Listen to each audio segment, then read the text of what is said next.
Hi, and welcome to Comedy Recap. Today we will be examining 1999's But I'm a Cheerleader. Beware, spoilers ahead. We open up to a cheer squad going through practice, and we meet Megan, as the cheer captain reminds the girls that they need to be ready for their competition. Then Megan goes to talk to her boyfriend, Jared, about getting ready for the playoffs, and they head off in their car to make out. Megan seems to have her mind elsewhere. On the other cheer squad members' assets, actually. Later that evening, Megan goes home to eat dinner with the family, and during grace, her father seems to hint at something. When Megan goes to her room, she reads a book in bed for a moment before going to sleep. In the morning, Megan's parents say their goodbyes, and they get ready for something secret. At school, Megan tries to spread her cheer spirit, but no one else really feels the same way. After Megan leaves her locker, her cheermate, Kimberly, takes a picture of a woman in a swimsuit out of it. When school is over, Jared slowly drives Megan home where a gay coach is waiting for her, along with other friends from school. It turns out that this is an intervention. Megan's parents explain that they're worried that she's into girls. Megan doesn't think they're right, but when she looks around at all the signs they point out, it starts to make a little sense. The next step they take is to send Megan to a sort of rehab to put her on the straight path. But all Megan can notice on the way is a bus full of bodacious cheerleaders. Finally, they reach the house where she's supposed to be treated, and they're welcomed by Mary and her son, Rock. Megan's parents say goodbye, and Mary takes her inside to go through orientation. After an interesting video, Mary tells Megan that there are 5 simple steps that they'll have to go through. The first one is admitting her problem.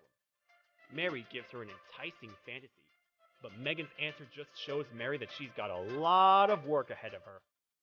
Mary gives her the clothes she's going to wear, and she introduces her to Hillary, who shows her around the grounds.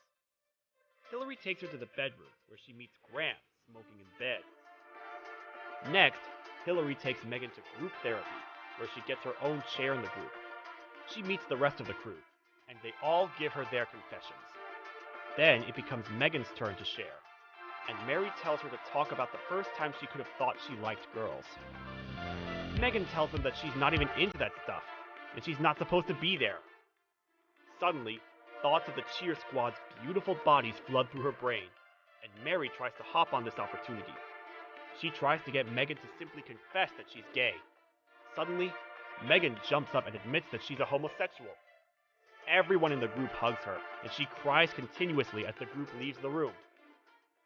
That night, Graham congratulates Megan on her first step, and Megan goes to the table with the rest of the group. All of them try to talk about how they wish to be straight, but Graham seems to keep her distance from all of this talk. Out front, Mary and Rock have a moment where she tries to set him straight too, but it doesn't look like she has much effect on him. In the bedroom, Megan wakes up to the sound of zapping and moaning, and she goes to check on Sinead, who's actually doing aversion therapy. Just then, Mary shows up to let Megan take a phone call, and she promises her parents that she'll be straight as soon as possible. The next day, everyone begins step 2 of their therapy, and they talk about relearning their roles in society. The girls go to relearn roles like vacuuming and housekeeping. The men learn how to fix a car, but the teachers are actually doing more bad than good by distracting their dirty gay minds. Later on, they have to partner up, and Megan ends up being stuck with Graham. The two of them sit down later to go through some flashcards, and the two of them start to open up about their problems with each other. The next day, they move on to step 3. Step 3 is family therapy. All of the residents try to tell their stories, but Graham's father makes it really difficult for anyone to share. He ends up storming out because he doesn't want to be in a room full of people like that, and he tells Graham that she better get herself straight if she wants to go to college, get a car, or get her trust fund. Next, Megan has to open up about what her route could be, and she tries to open up about how it could have been back when her father was unemployed and her mother had to take over. Of course, Mary takes that a step too far, but they use it as Megan's route. Later on, someone throws a paper airplane onto the yard, and one of the guys reads that it's an alternative meeting for loving free. Across the yard, Megan and Graham talk about Graham's parents, and she realizes that Megan really is as sweet as she acts. Over time, the two of them seem to grow a little closer together, and Megan even starts to dream about spending much more personal time with her. One night, Megan decides to try some aversion therapy of her own, but she ends up spotting two of the guys making out behind the desk. In the morning, Dolph is sent home, and the rest of the group talks about Megan telling on them. Graham stands up for her, and they all move on to step 4, demystifying the opposite sex. Mary goes through a slideshow of how the women are supposed to act, but Graham slips her fingers over Megan's arm, which distracts her. Later, the two of them exchange glances and touches that hint at something deeper going on here. That night, Megan notices some of the others getting ready to sneak out, and she thinks about telling on them. It ends up being Graham who is able to convince her to not rat on them. She winds up running out to join the others in the van. It turns out that the two guys that run the van are actually gay guys that were part of Mary's program, but they found out that they preferred to be who they actually were. They wind up taking the runaways to a local gay bar, and Megan is amazed to see the crowd she's part of now. She tries to say some interventions at the bar, but Graham points out that all she has to be is herself here. Megan dances with a girl, but when she sees Graham dancing with Sinead, she storms out the back. Graham follows and asks what the big deal is, but when they finally talk about what they really want, they wind up kissing each other as an answer. Megan is torn between how she's not supposed to like that and the fact that she wants to do it again.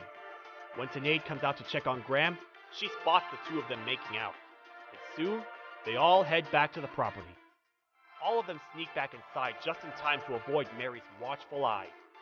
The next morning, Megan is torn by her experience the night before, but they all head to group therapy. Later on, Mary does inspections, and she finds a matchbox from the gay club under Graham's bed. She confronts her about it, and Graham takes this time to say that she has a crush on one of the guys in the group. After hearing that, Mary decides that the treatment is working with Graham, and she uses her as a new role model. Mary decides to call the parents of all the other residents, and Megan heads in to meet her parents. She finds out that if she doesn't complete the program, her parents won't allow her to come back home. After hearing that, Megan tells them that she's been missing Jared a lot, and her parents seem to be at ease now. Later that night, Megan and Graham play up being straight so much that they make each other and others around them kind of jealous. After that, it comes time for the final test. By the end of the test, all of them pass aside from one member. Andre doesn't pass, and he says his goodbyes to his friends that he knows are lying. That night, Megan and Graham exchange glances, and they decide to risk it all for a little hanky-panky. Little do they know that Sinead watches them leave the room. While they spend their quality time together, Megan tells Graham about how cheerleading is one of the only times that she's felt happy before now, and they go back at it without missing a beat. In the morning, Mary and the others are standing over Megan, and she finds out that they all know about her sleepover with Graham. In Mary's office, Mary tells her that she'll be let go from the program unless she partners with Rock. Megan doesn't think that's possible. When it comes time to talk to Graham, Graham decides that she'll partner with Rock instead of getting kicked out. Graham passes by Megan as Megan is leaving the premises, and she can't believe what she heard. Megan makes her way to Lloyd and Larry, who took them to the gay club, and she asks for a place to stay. Then she finds out that Dolph ended up moving in there after he was kicked out. Dolph thanks her for getting him kicked out, and Megan tells him that she's upset that Graham didn't leave with her. Meanwhile, Step 5 happens at the house. Simulated freaky time. Graham and Rock partner up, and it goes about as well as you would think. Back at Larry and Lloyd's house, it becomes clear that they are having a little trouble at the time, and they settle their issues real quick. Later on, Dolph takes Megan to the gay bar to celebrate her newfound freedom, but Megan doesn't feel like dancing. The two of them end up sitting outside to talk about how much Megan misses Graham. Finally, it's time for graduation.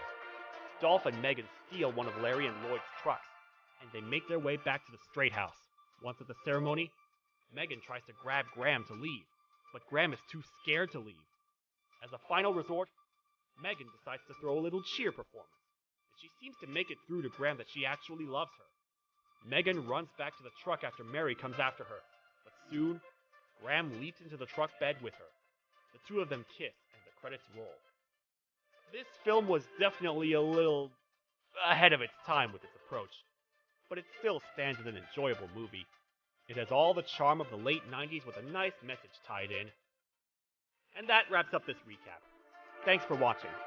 If you've enjoyed this recap, please subscribe with notifications turned on so you don't miss a single video.